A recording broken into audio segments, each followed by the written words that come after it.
नमस्कार दोस्तों, मेरा नाम है राज के वर्मा और आप देख रहे हैं रिपोर्टर जी। आज हम एक बार फिर बात करेंगे दिल्ली एनसीआर के रियल एस्टेट बाजार की, जो फिर से एक बार चर्चाओं में है। लेकिन दोस्तों, ये चर्चा कोई खुशखबरी लेकर नहीं आई, बल्कि ऐसा तमाचा लेकर आई है कि होम बायर्स के कान खड़े हो गए हैं। तो तैयार हो जाइए, क्योंकि आज हम एक बार फिर खोलेंगे बिल्डरों की पोल। तो चलिए सीधे मुद्दे पर कूदते हैं। क्या दिल्ली एनसीआर में रियल एस्टेट क्राइसिस की आहट ने दस्तक दे दी है? क्या कुछ बिल्डर फिर से शुरू कर रहे हैं अपना वो काला खेल जहां आपके खून पसीने की कमाई को झटका लग सकता है? तो दोस्तों, अगर आपने भी अपनी गाढ़ी कमाई को किसी बिल्डर प्रोजेक्ट में लगा दिया है या फिर लगाने जा रहे हैं, तो उससे पहले यह खबर जरूर देख लीजिए। दिल्ली एनसीआर का रियल एस्टेट बाजार, जहां कभी लोग अपने खून पसीने की कमाई से घर का सपना संजोते थे, आज फिर से एक गड्ढे में धंसता दिख रहा है। सुपरटेक, आम्रपाली, यूनिटेक, ये नाम तो आपके लिए पुराने घाव की तरह है। इन बिल्डरों ने लाखों लोगों को चूना लगाया और अब लगता है नया नाटक फिर से शुरू हो गया है। इस बार मंच पर है WTC ग्रुप और भूटानी इंफ्रा, दो ऐसे नाम जिन पर ईडी ने अपनी पैनी नजर गाड़ दी है। छापेमारी हुई और जो खुलासा हुआ वो आपके होश उड़ा देगा। तो सवाल यह है कि ऐसे बिल्डर फिर से वही पुराना ड्रामा रच रहे हैं, जहां पैसा लूटो और होम बायर्स को लटकाओ। तो पहले सुनिए इनकी कलंक कथा की पूरी कहानी, फिर आएंगे असल मुद्दे पर। फरवरी 2025 में ईडी ने दिल्ली, नोएडा, फरीदाबाद और गुरुग्राम में WTC और भूटानी इंफ्रा के ठिकानों पर धावा बोला, और जो निकला वो किसी लूट के माल से कम नहीं था, 3500 करोड़ रुपए। हां, आपने सही सुना, 3500 करोड़ रुपए का ऐसा खेल खेला गया कि होम बायर्स की जिंदगी भर की कमाई हवा में उड़ गई।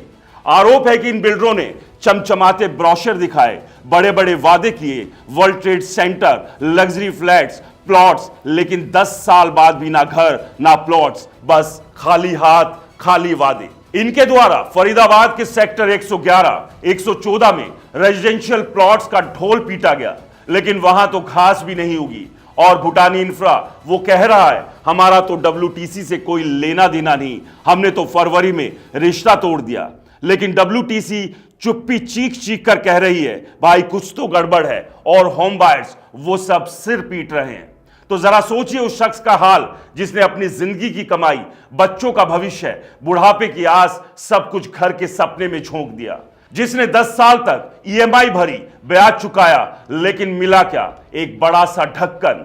ईडी की जांच में पता चलता है कि WTC से भूटानी को सैकड़ों करोड़ की प्रॉपर्टी कौड़ियों के दाम ट्रांसफर हुई, जैसा कि मीडिया रिपोर्ट्स कह रही हैं, जिसमें 200 करोड़ से ज्यादा सिंगापुर और अमेरिका भेज दिया गया। अब यह पैसा किसकी जेब में गया, कौन साहब विदेश में मजे ले रहे हैं, यह तो जांच बताएगी। लेकिन एक बात पक्की है, होम बायर्स को फिर से लूटा गया। अनुमानित आंकड़ों के मुताबिक 20,000 लोग इस ठगी के शिकार हैं। सोशल मीडिया पर इसकी आवाज गूंज रही है, कोई चिल्ला रहा है, मेरा बेटा कॉलेज पहुंच गया लेकिन घर अभी भी कागजों में है। कोई गुस्से में पूछ रहा है, रेरा क्या सजावट के लिए बना है? सरकार मर गई है। और सच तो यह है दोस्तों कि इन सवालों का जवाब किसी के पास नहीं है। अब आते हैं उस अहम सवाल पर जिसका जिक्र हमने इस वीडियो के शुरुआत में किया था। क्या इस तरह की रियल एस्टेट ठगी का असर बाजार पर भी पड़ेगा? वर्ल्ड ट्रेड सेंटर एसोसिएशन यानी WTCA ने WTC नोएडा और स्पायर टेक पार्क के 13 प्रोजेक्ट्स को बाहर का रास्ता दिखा दिया है। नोएडा, अहमदाबाद, अमृतसर, चंडीगढ़, फरीदाबाद, गिफ्ट सिटी, सब जगह WTC का नाम अब गायब है। WTCA का कहना है, तुमने हमारे ब्रांड को कीचड़ में मिला दिया। लेकिन दोस्तों, ये सिर्फ ब्रांड की कहानी नहीं, पूरा रियल एस्टेट अब लोगों की नजर में चोरों का अड्डा बन गया है, और इसको बचाने की जिम्मेदारी रियल एस्टेट सेक्टर से जुड़े ही साफ और सही बिल्डरों की है।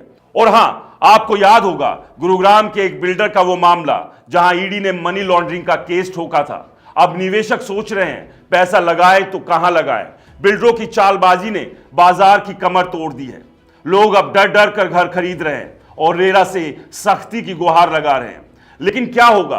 कुछ नहीं, क्योंकि यह खेल तो ऊपर तक जाता है। अब जरा रेरा की बात करते हैं, रियल एस्टेट रेगुलेटरी अथॉरिटी। नाम तो बड़ा चमकीला है, लेकिन काम ढाक के 3 पात। यूपी रेरा में WTC के खिलाफ करीब 338 शिकायतें पड़ी हैं, लेकिन कार्रवाई के नाम पर सन्नाटा। और पंजाब रेरा का हिसाब देखिए, 372 करोड़ जुटाए, 284 करोड़ उड़ाए और प्रोजेक्ट का काम शून्य। फिर भी ये साहब लोग हाथ पर हाथ धरे बैठे हैं। आपको बता दें, आंकड़े अनुमानित है। खैर, होम बायर्स चीख चीख कर कह रहे हैं, रेरा को ताकत दो, सरकार कुछ करो। लेकिन सरकार की चुप्पी देखकर लगता है या तो बड़े बिल्डरों से सेटिंग है या फिर सिस्टम इतना पंगु है कि कुछ कर नहीं सकता। ये आरोप दर दर की ठोकर खाने वाले वो खरीदार लगा रहे हैं जिनकी मेहनत की कमाई बिल्डरों की तिजोरी में जाकर गुम हो गई है। और इस सब के बीच धांधलीबाजी करने वाले बिल्डर बेशर्मी से कह रहे हैं, हम तो साफ हैं। अरे भाई, हजारों करोड़ हवा में उड़ गए और तुम साफ हो। ये कौन सा साबुन इस्तेमाल करते हो? दोस्तों, रियल एस्टेट सेक्टर में बिल्डरों की धन को लेकर तड़प ने हालात ये बना दिए हैं कि लोगों का भरोसा हिल गया है। बिल्कुल वैसे ही जैसे रोलर कोस्टर पर राइड के दौरान लोग हिल जाते हैं। लेकिन सबसे बड़ा सवाल ये कि गर्त की तरफ जाते रियल एस्टेट सेक्टर को बचाएगा कौन? क्योंकि कोई भी इंडस्ट्री अगर डूबती है तो उसका नुकसान सिर्फ नोट गिनने वाले व्यापारी को नहीं होता, उन तमाम लोगों को भी होता है जिनकी रोजी रोटी इस रोजगार से जुड़ी होती है। यानी साफ है, चमचमाती इमारतों के बेसमेंट में आम और मध्यम वर्गीय परिवारों से उनके खून पसीने की कमाई को ऐंठने की बनती योजनाओं को वहीं दफन करना जरूरी है।